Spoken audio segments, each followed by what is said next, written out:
bikin bangga, bangga bersarung mangga. Jangan mengenakan baju yang haram. Allah Maha tahu biarpun orang lain tidak tahu. Allah tahu biarpun tetangga kita nggak tahu yang kita pakai adalah haram. Allah tahu. Dan Allah Maha tahu tidak akan memberikan kepada orang yang melakukan keharaman. Maka ini halal itu penting. Halal dari apa yang kita makan.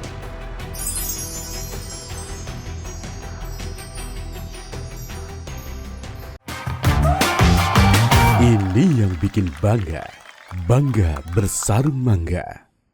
Bismillahirrahmanirrahim. Assalamualaikum warahmatullahi wabarakatuh. Alhamdulillah wassalatu wassalamu ala rasulillah habibina sayyidina Muhammad bin Abdullah wa ala alihi wa ashabihi wa mawalah amma ba'd. Para perindu ridha Allah, pecinta baginda Nabi yang kami cintai, nuhibbukum fillahi.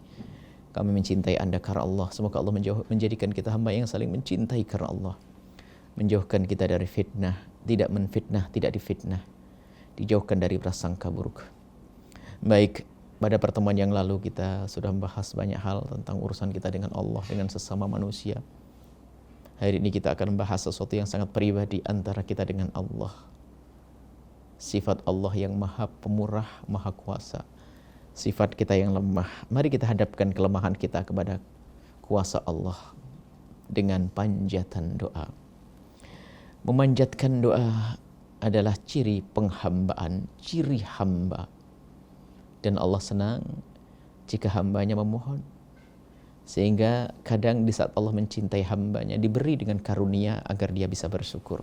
Kadang Allah jika mencintai hambanya, ibtalah, diuji oleh Allah agar bisa mengadu kepada Allah. Semuanya adalah cara untuk mendekatkan diri kepada Allah. Maka siapapun Anda, jika diberi oleh Allah karunia, hadapkan karunia dengan syukur. Hadapkan kepada Allah dengan syukur. Yang diuji dengan segala kekurangan, hadapkan kepada Allah dengan permohonan. Dan berdoa secara umum adalah kebaikan, dan itu adalah ibadah. Bahkan dikatakan bahwasanya ad-du'a'u mukhul ibadati. Yang namanya doa adalah saripati ibadah, saripati ibadah. Intinya ibadah adalah dengan berdoa.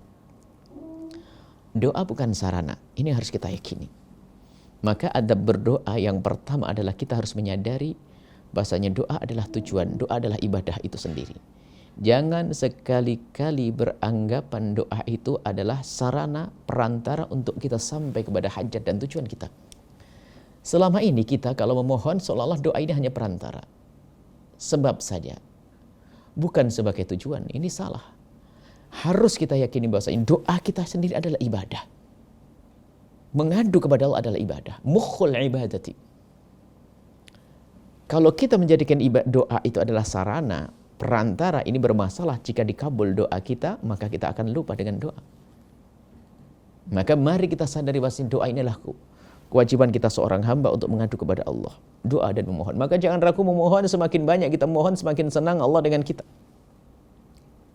Ini adab pertama di dalam berdoa, menyadari kalau kita punya hajat kepada Allah. Dan hajat kita tidak pernah putus dan tidak pernah berhenti.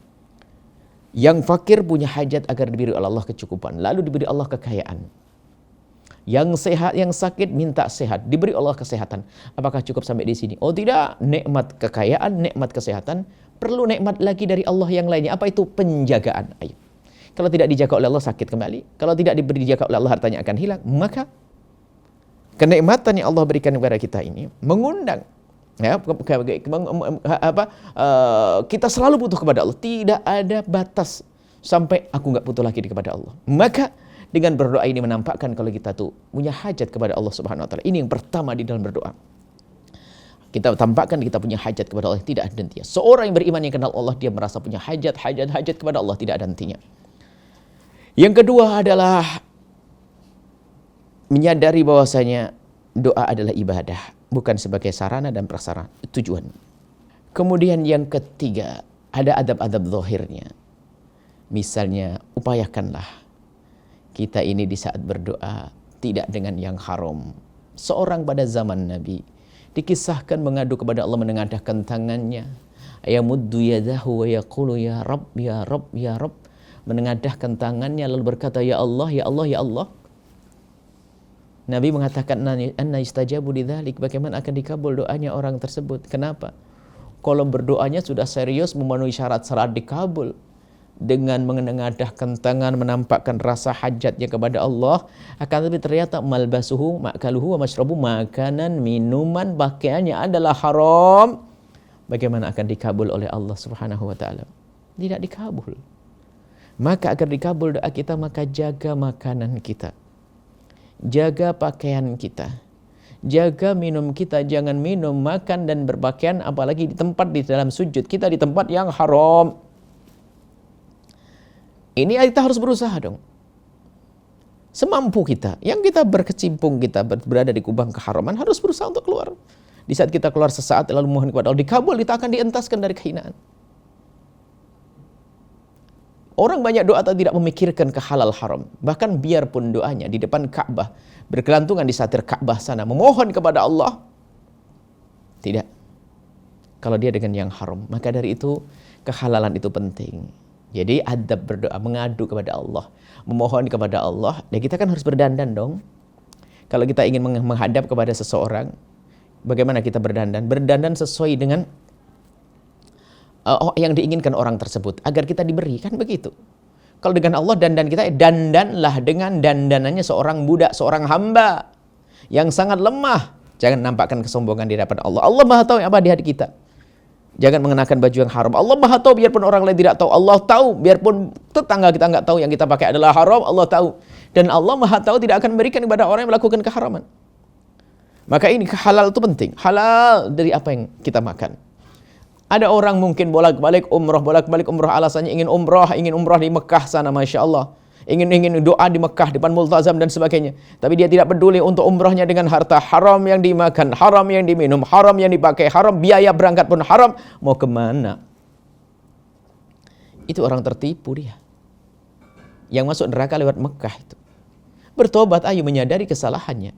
Kalau belum ada kesadaran akan kesalahannya, bagaimana akan diberi pengampunan Allah? Allah memang Maha Pengampun, ya.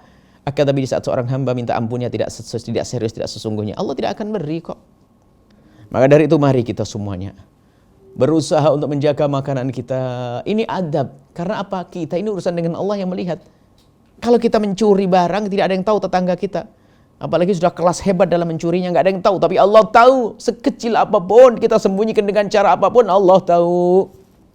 Maka ini adab doa ini mari kita hadirkan. Berusaha. Mungkin ada di antara kita yang kerjaannya masih haram. Ketahuilah Allah Maha Pengampun. Niat hijrah itu sudah menjadi sebab dikabul doanya. Yang repot adalah semua orang yang berada di dalam keharaman malah sombong dengan keharamannya. Mungkin Anda yang saat ini dililit dengan riba. Mungkin Anda yang masih dengan pekerjaan yang haram. Tapi ternyata ada kerinduan di dalam hati Anda untuk meninggalkan keharaman. Allah Maha tahu apa yang ada di hati Anda. Anda menjerit, Anda menangis, Anda sedih, Allah juga tahu. Berarti sudah ada taubat dalam diri Anda. At-taibu minadz-dzambi kama la dzambalah. Orang bertobat dari dosa seperti orang yang tidak pernah punya dosa. Dan ini perlu menyadari. Kalau kita mencari orang nggak punya dosa, nggak ada. Saya dosa. Tapi di saat menghadap kepada Allah, sodorkan.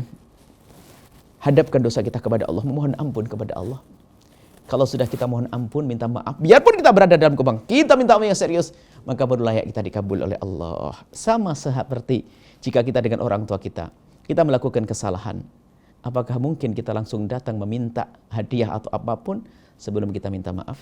Tentu tidak. Kita datang kepada orang tua kita, berbaik-baik dengan orang tua kita, minta maaf, kemudian setelah itu kita berdoa. Itu adabnya dengan Allah yang Maha tahu tentang kesalahan kita. Maka harus begitu juga, kita memohon ampun kepada Allah. Menyesali segala kesalahan, biarpun kita belum bisa meninggalkan secara 100%. Kita masih berusaha, tapi Allah Maha tahu niat yang ada di hati kita. Niat hijrah meninggalkan riba, niat meninggalkan haram, niat. Allah Maha tahu. Lalu Anda mau mengadakan tangan memohon, Allah Maha tahu dan Allah akan kabul. Karena apa? Anda sudah bertobat ingin meninggalkan keharaman. Itulah adab kita menghadap kepada Allah Subhanahu wa taala. Semoga Allah mengabul hajat-hajat kita, mengabul doa kita. Semoga Allah memuliakan kita di dunia dan di akhirat. Nuhibbukum fillahi. Kami mencintai Anda karena Allah. Assalamualaikum warahmatullahi wabarakatuh.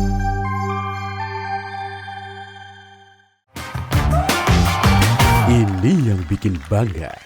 Bangga bersarung mangga.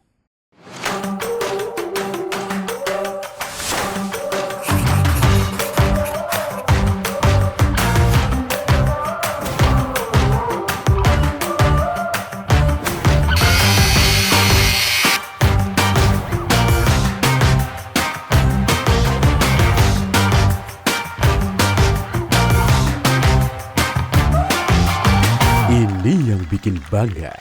Bangga bersarung mangga.